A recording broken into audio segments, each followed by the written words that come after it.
other hot button issue people are talking about is abortion. Are you pro-choice, pro-life?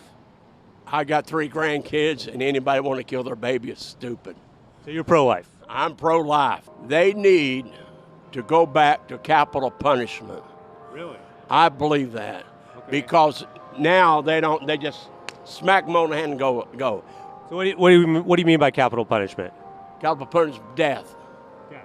So you think we should bring back capital punishment? I do think they need to bring back capital punishment. You seriously can't make this stuff up. As far as protecting children, if there are institutions that have abused over 10,000 children, should they be allowed to operate in the U.S.? I don't know who that organization would be as far as abuse of 10,000 children. I don't know who that would be, but obviously not. It would be the Catholic Church. Yeah, dude. That's not true.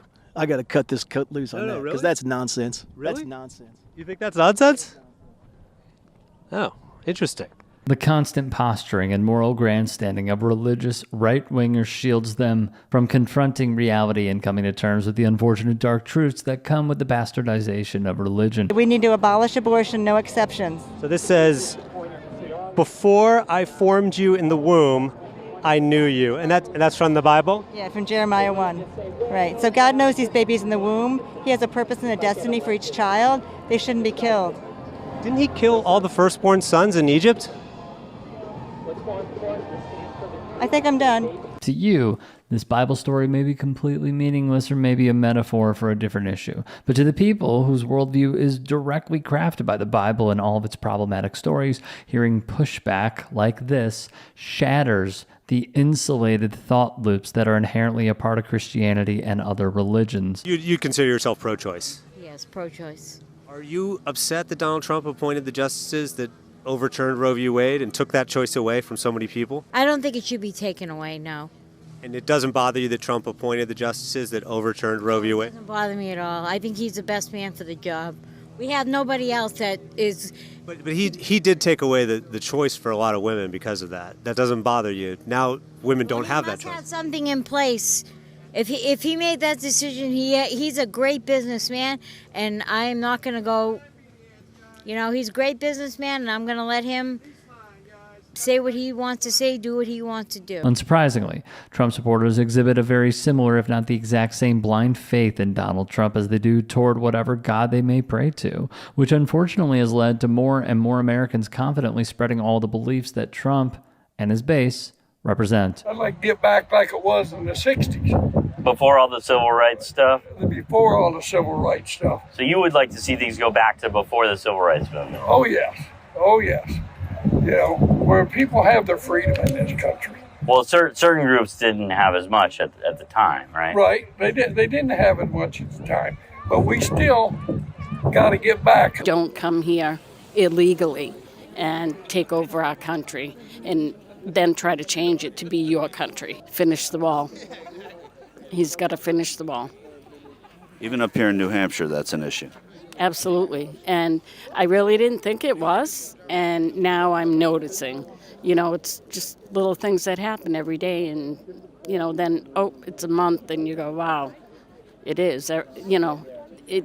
How do you feel it here? Like, what are the little things here? Jobs. You know, jobs are being taken by people who, you know, don't have a social security number, they're not paying taxes. And where do you go? What do you do? You know?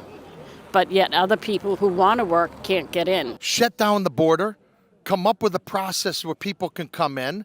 And I believe wholeheartedly that we should have some type of roundup. If you don't report in by March 31st of next year to some town police department or something like that, and you don't have a card that says you should be here, and you get found here in somebody's kitchen or in a butchery or in a field or something like that, don't blame us.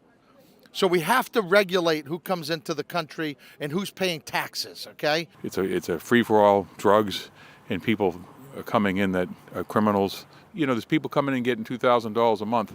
I'm getting to the age of collecting Social Security. I paid into the system since I was 14.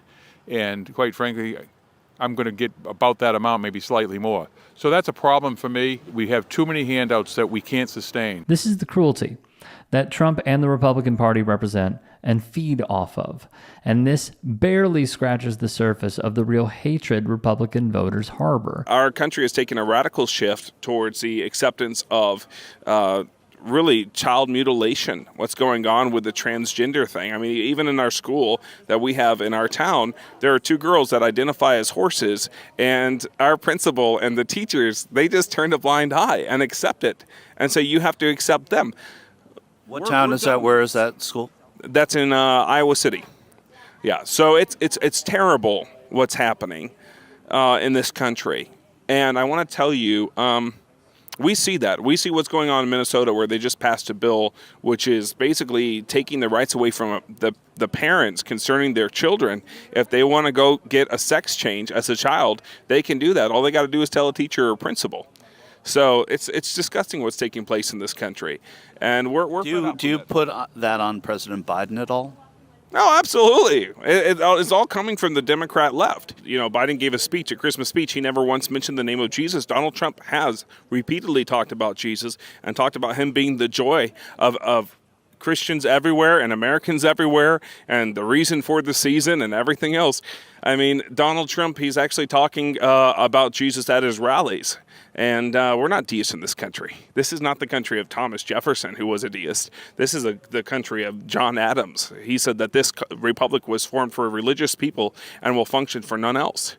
But it was Jefferson who had the Articles of Religious Freedom, which also said that... Which we loved that he secured those religious freedoms. And then in that sense, Donald Trump also did too. He signed executive orders to secure religious liberties and freedoms from undue harassment from the government and bureaucrats. Do you think there is that we've blurred the line between church and state too much?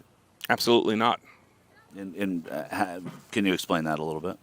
Yeah, like I said before when I quoted John Adams, this republic was formed for religious people and will work and function for none else. If we do away with the Bible, we forget that it was the Bible that inspired our founding documents. We know we need a radical shift in this country, and we saw what Donald Trump did with 4 years of his presidency, and we know he could have done a lot more if he would have been allowed to. But we're in an uphill battle, we know that. And we know that this battle isn't just against flesh and blood, but against principalities, spirits, and powers. Ephesians 6 talks about that. What we're seeing is an awakening in this country and a returning to godly principles, godly morality. We have no more tolerance. Tolerance is not a virtue in the Bible at all. Tolerance means to simply turn a blind eye to the convictions you once held. And that is going to be gone. We're not going to be tolerant of sin. We're not going to be tolerant of the woke agenda, of the radical left. And Donald Trump will be the 47th president of the United States. That's very clear. You heard from the horse's mouth, no tolerance, no acceptance, and most importantly, no respect for the humanity of anyone who doesn't believe in their specific flavor of Christianity.